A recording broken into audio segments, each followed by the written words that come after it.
ಪುಡಾರಿಗಳಿಗೆ ಬೇರೆಯವ್ರ ಹತ್ರ ಯುದ್ಧ ಮಾಡೋ ಶಕ್ತಿ ಇಲ್ಲ. ಬೇಕರಿ ಸಣ್ಣ ಕಾಂಡಿಮೆಂಟ್ಸ್ ಇಟ್ಕೊಂಡವ್ರನ್ನ ಪದೇ ಪದೇ ಹೊಡೆಯುವಂತದ್ದು, ಅವ್ರ ಮೇಲೆ ಯೋಗ್ಯತೆ ಒಂದು ಸಿಗರೆಟ್ ತಗೊಂಡು ಸೇಯಕ್ಕೆ ಯೋಗ್ಯತೆ ಇಲ್ಲ. ಇವ್ರು ರೌಡಿಗಳಂತ ಹೆಸರಿಟ್ಕೊಂಡು ಮಾಡಿ ಅವ್ರನ್ನ ಒಳಗಡೆ ಹಾಕಿದ್ದೆ.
ಅಂಗಡಿ ಒಳಗೆಲ್ಲ ಏನ್ರಲ್ಲಿ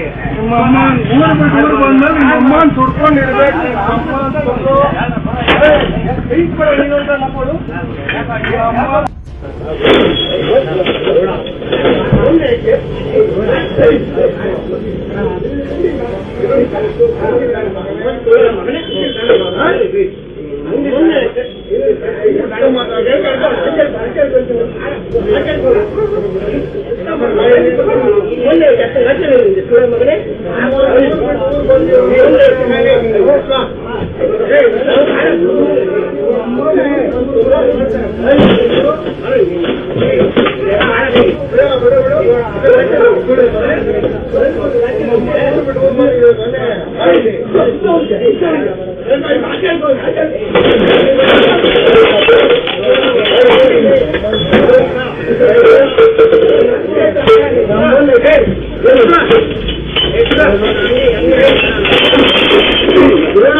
ಈ ಪುಡಾರಿಗಳಿಗೆ ಬೇರೆಯವ್ರ ಹತ್ರ ಯುದ್ಧ ಮಾಡೋ ಶಕ್ತಿ ಇಲ್ಲ. ಈ ದುಡ್ಕ ತಿನ್ನೋರು ಪಾಪ ಸಾಮಾನ್ಯ ಕಾರ್ಮಿಕರು, ಹೋಟ್ಲು, ಬೇಕರಿ, ಸಣ್ಣ ಕಾಂಡಿಮೆಂಟ್ಸ್ ಇಟ್ಕೊಂಡವ್ರನ್ನ ಪದೇ ಪದೇ ಹೊಡೆಯುವಂಥದ್ದು, ಅವ್ರ ಮೇಲೆ ಒಂದು ಸಿಗರೆಟ್ ಕೊಟ್ಟಿಲ್ಲ ಅಂದ್ರೆ ಹೊಡೆಯುವಂಥದ್ದು, ಇವ್ರ ಯೋಗ್ಯತೆಗೆ ಒಂದು ಸಿಗರೆಟ್ ತಗೊಂಡು ಸೇಯಕ್ಕೆ ಯೋಗ್ಯತೆ ಇಲ್ಲ. ಇವ್ರು ರೌಡಿಗಳಂತ ಹೆಸರಿಟ್ಕೊಂಡು ರಾತ್ರಿ ಎಣ್ಣೆ ಹೊಡ್ಕೊಂಡು, ಅದು ಯಾವುದೋ ಓಸಿಯಲ್ಲಿ ಎಣ್ಣೆ ಹೊಡ್ಕೊಂಡು ಬಂದು ಈ ರೀತಿ ಗಲಾಟೆ ಮಾಡುವಂಥ ಕೆಲಸವನ್ನು ಮಾಡ್ತಾ ಇದ್ದಾರೆ ಪ್ರತಿ ಜಾಗದಲ್ಲೂ. ಎಲ್ಲಿ ಆಗ್ಲೇ ಈ ಹಿಂದೆ HAL ಆಯ್ತು, ಕೆಂಗೇರಿಯಲ್ಲಾಯ್ತು, ಮತ್ತೆ ಬಹಳಷ್ಟು ಜಾಗ JP ನಗರದಲ್ಲಾಯ್ತು, ಇವತ್ತು ಸಂಜಯ್ ನಗರದಲ್ಲಿ ಇಲ್ಲೇ ಆಗಿದೆ. ಈ ಬೇಕರಿಯವರು ಅಂತ ಹೇಳಿದ್ರೆ ಅವ್ರಿಗೆ ಬಿಟ್ಟಿಗೆ ಬಿದ್ದಿದ್ದಾರೆ ಅಂತ ತಿಳ್ಕೊಂಡಿದ್ದಾರೆ. ಇವರ ವಿರುದ್ಧ ಕಠಿಣ ಕ್ರಮ ಆಗಬೇಕು. ಈಗಾಗಲೇ ನಾನು ಪೊಲೀಸ್ ಆಯುಕ್ತರಿಗೆ ಕೂಡ ಇದ್ರ ಸಂದೇಶವನ್ನು ಕಳಿಸಿದ್ದೀನಿ ಮತ್ತು ಇಲ್ಲಿಯ ಪೊಲೀಸ್ ಸಿಬ್ಬಂದಿಯವರು ಕೂಡ ಬಂದು, ಅಧಿಕಾರಿಗಳು ಕೂಡ ಬಂದು ಒಳ್ಳೆ ರೀತಿಯಿಂದ ಸ್ಪಂದಿಸ್ತಾ ಇದ್ದಾರೆ. ಆ ರೌಡಿಗಳು ಅವ್ರು ಯಾರೇ ಆಗಿದ್ರು ಸರಿ, ಅವ್ರು ಏನಾದ್ರು ರೌಡಿ ಲಿಸ್ಟ್ ಅಲ್ಲಿ ಇದ್ರು ಸರಿ, ರೌಡಿ ಲಿಸ್ಟ್ ಅಲ್ಲಿ ಇದ್ದಿದ್ದು ಹೋದ್ರೆ ಅವ್ರ ಮೇಲೆ ಕೋಕಾ ಕಾಯ್ದೆ ಹಾಕಿ ಒಳಗಡೆ ಕಳಿಸ್ಬೇಕು. ಇಲ್ಲ ರೌಡಿ ಲಿಸ್ಟ್ ಅಲ್ಲಿ ಇಲ್ಲದೆ ಅವರು ಈ ರೀತಿಯ ದಬ್ಬಾಳಿಕೆ ಮಾಡಿದ್ದಾರೆ, ಶಸ್ತ್ರಾಸ್ತ್ರಗಳನ್ನು ತಂದಿದ್ದಾರೆ ಅಂತ ಹೇಳಿದ್ದೆ ಹೋದರೆ ಅವ್ರ ಮೇಲೆ ರೌಡಿ ಲಿಸ್ಟ್ ಓಪನ್ ಮಾಡಬೇಕು. ಮತ್ತೆ ಯಾವುದೇ ಕಾರಣಕ್ಕೂ ಈ ಬೇಕರಿ ಅವರಿಗೆ ಸೂಕ್ತ ರಕ್ಷಣೆಯನ್ನ ಇಲಾಖೆ ಕೊಡಬೇಕು. ಅಲ್ಲಿವರೆಗೆ ನಾವು ಯಾವುದೇ ಕಾರಣಕ್ಕೂ ವಿಶ್ವಂಸುವ ನೀತಿನೇ ಇಲ್ಲ. ಇವ್ರನ್ನ ತಕ್ಷಣ ಇವತ್ತು ಸಂಜೆ ಒಳಗಡೆ ಬಂಧಿಸಿ ಜೈಲಿಗೆ ಕಳಿಸುವಂತ ಕೆಲಸವನ್ನ ಮಾಡಬೇಕು. ಅದು ಮಾಡಿಲ್ಲ ಅಂತ ಹೇಳಿದ್ದೆ ಹೋದಾದ್ರೆ ಎಲ್ಲಾ ಸಂಘಟನೆಗಳಾಗಿರ್ಬೋದು, ಸಮಾನ ಮನಸ್ಕರಾಗಿರ್ಬೋದು, ನಾವು ಇದ್ರ ವಿರುದ್ಧವಾದ ಒಂದು ಬೃಹತ್ ಒಂದು ಹೋರಾಟಕ್ಕೆ ನಾವು ಕರೆ ಕೊಡಬೇಕಾಗತ್ತೆ. ಅದಕ್ಕಿಂತ ಮೊದಲೇ ಎಚ್ಚೆತ್ಕೊಂಡು ಇವರಿಗೆ ಸೂಕ್ತ ರಕ್ಷಣೆ ಮತ್ತು ಆ ಏನು ಕಿಡಿಗಡಿಗಳಿದಾರೋ ಅವ್ರನ್ನ ಬಂಧಿಸುವಂತ ಕೆಲಸ ಮಾಡಬೇಕು.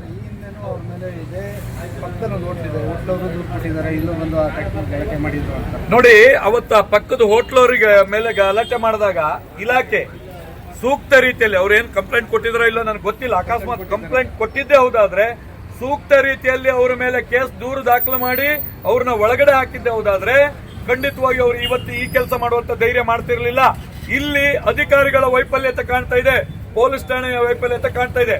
ದೂರು ಕೊಟ್ಟರು ಕೂಡ ಅವ್ರನ್ನ ಮತ್ತೆ ಇನ್ನೊಂದ್ಸಲ ಇಲ್ಲೇ ಪಕ್ಕದಲ್ಲಿ ಬಂದು ಗಲಾಟೆ ಮಾಡ್ತಾ ಇದಾರೆ ಅಂದ್ರೆ ಪೊಲೀಸಿನವರ ಭಯ ಇಲ್ಲ ಅಂತ ಅರ್ಥ ಆಗುತ್ತೆ.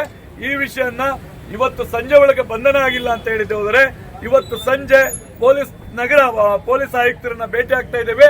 ಇದು ಕರ್ನಾಟಕ ರಾಜ್ಯ ಕಾರ್ಮಿಕ ಪರಿಷತ್ತು ಮತ್ತು ಇವರಿಗೆ ಏನ್ ಬೆಂಬಲ ನೀಡ್ತಾರೋ ಅವರೆಲ್ಲ ಸೇರಿ ಕಮಿಷನರ್ನ ಭೇಟಿಯಾಗಿ ಅವರಿಗೆ ಮನವಿ ಸಲ್ಲಿಸುವಂತ ಕೆಲಸ ಮಾಡ್ತಾ ಇದ್ದೀವಿ.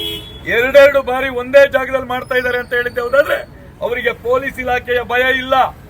ಅವರು ರೌಡಿಗಳೇ ಆಗಿರ್ತಾರೆ. ರೌಡಿಗಳಾಗಿಲ್ಲ ಅಂದ್ರೂ ಅವ್ರ ಮೇಲೆ ರೌಡಿ ಶೀಟರ್ ಓಪನ್ ಮಾಡ್ಬೇಕು.